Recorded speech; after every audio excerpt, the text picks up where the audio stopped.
খিচুড়ি প্রেমীদের কিন্তু খিচুড়ি খাওয়ার জন্য কোনো বাহানার প্রয়োজন হয় না, যখন তখনই খিচুড়ি খেতে পারে। আসসালামু আলাইকুম, ডলিজ স্টোরি লাইনের ছোট্টখাট্টো ভিডিওতে অভিনন্দন। শীত অথবা বর্ষা কোনোটাই না, বৃষ্টি দেখলেই যেমন খিচুড়ি প্রেমীদের খিচুড়ি খেতে মন চায় এমন কোনো কিছুই না। হঠাৎ করেই আমার হাজব্যান্ড বলতেছে খিচুড়ি খাবে মাংস দিয়ে। যেমন কথা তেমন কাজ, কথা একটা বললেই আর কি করার, আমরাও শুরু করে দিই সেই কাজ করা। মুখটা অনেক খোলা হয় তো বোঝা যায় না।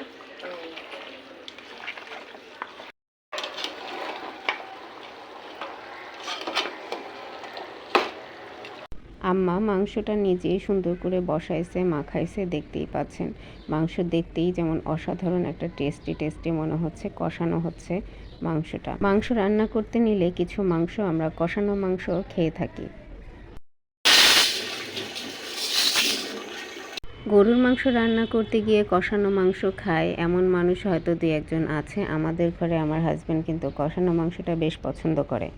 কষানো মাংসের বাটিতে কয়েক পিস তুলে তুলে আসলে আমরা খাওয়া শুরু করে দিই। মোটামুটি কম বেশি একটু একটু করে সবাই খায়।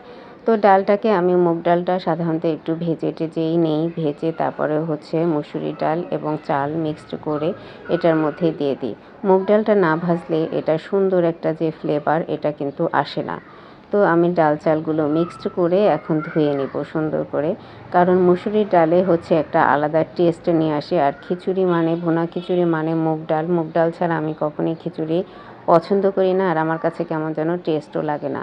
সুন্দর করে পরিষ্কার পানি দিয়ে বারবার করে ধুয়ে নিলাম। আজকের খিচুড়িটা রাইস কুকারে বসাবো না, মশলাটা সুন্দর করে কষিয়ে তারপরে হচ্ছে খিচুড়িটা বসায় দিব।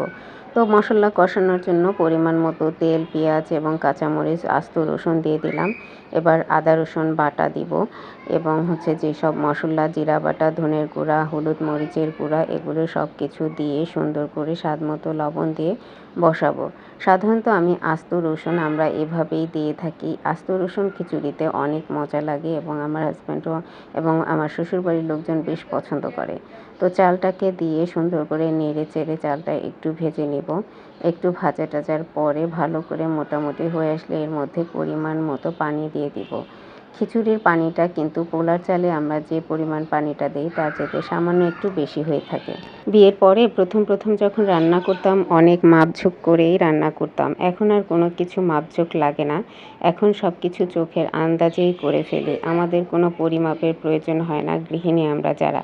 তো পরিপাটি একজন গৃহিণী হয়ে গিয়েছি। এই যে আমার মাংসটা মোটামুটি রান্না হয়ে গিয়েছে, এখন খিচুড়িটা হয়ে গেলেই খাওয়া শুরু। তো খিচুড়ি এই যে কত সুন্দর ঝরঝরে হয়েছে। আমি কিন্তু খিচুড়িতে একেবারে আহামরি অতিরিক্ত পরিমাণে তেল দেই না। তো তারপরও তেলের পরিমাণটা যেটা আছে দেখতেই পাচ্ছেন। মাঝে মাঝে আমি ঘি ব্যবহার করি, কিন্তু আজকে আমি কোনো ঘি ব্যবহার করিনি, ঘি ছাড়াই হচ্ছে খিচুড়ি। এই যে আমার মাংসটা রেডি, এখন হচ্ছে টেবিলে আস্তে আস্তে করে বাটিতে উঠিয়ে পরিবেশন করব। তো সবাই মোটামুটি খাওয়ার জন্য প্রস্তুত। এখন আমি এটা ওটা করে সালাদ আইটেমগুলো কেটে যে টেবিলে নিয়ে আসলাম। খিচুড়িটাও সুন্দর করে পরিপাটি করে বসালাম। অনেক সময় লাইটিংয়ের সমস্যার কারণে উল্টাপাল্টা হতে পারে। তো সালাদ আইটেম নিয়ে এই যে খিচুড়ি খাওয়ার জন্য সবাই রেডি। তো খিচুড়ি খেতে যারা ভালোবাসেন তারা অবশ্যই কমেন্ট করবেন এবং আমার খিচুড়িটা কেমন হয়েছে, এভাবে কে রান্না করেন, আস্ত রসুন দিয়ে কে রান্না করেন জানাবেন এবং আমার খিচুড়িটা কেমন হয়েছে এটা কমেন্টে জানাতে ভুলবেন না। আর হ্যাঁ, এতক্ষণ যারা আমার সঙ্গে ছিলেন আপনাদের সবাইকে জানাচ্ছি অসংখ্য ধন্যবাদ।